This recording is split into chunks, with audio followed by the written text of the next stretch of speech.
Israeli जारियत से खित्ते के अमन व इस्तेहकाम को शदीद खतरा है। पाकिस्तान इसराइली जारियत की शदीद मजम्मत करता है। सदर मुमलिकत आसिफ अली जरदारी का फ़लस्तीन से इज़हार यकजहती के लिए ऑल पार्टीज़ कॉन्फ्रेंस से खिताब।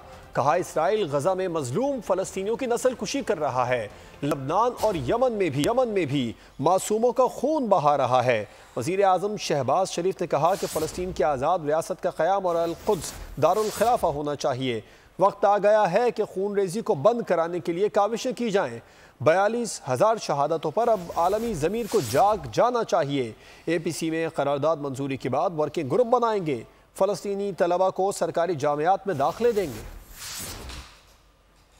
Israel has not only endangered religion, peace and security, but its action also threatened global peace. Pakistan is deeply concerned over the escalation of hostilities in the Middle East and strongly condemns Israel's aggression on Gaza and Palestine.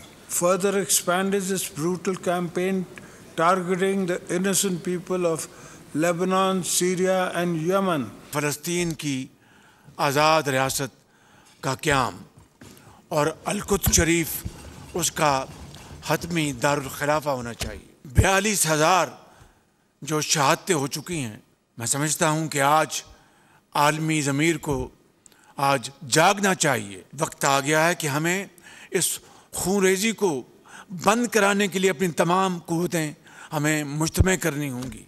जो करारदाद हम मंजूर करेंगे, आज ही हम एक working group बनाएंगे। उनके जो स्टूडेंट्स हैं उनके लिए हमें यहाँ पर मेडिकल तालीम में ख़ास तौर पर उसके लिए हमने इंतज़ाम किया है।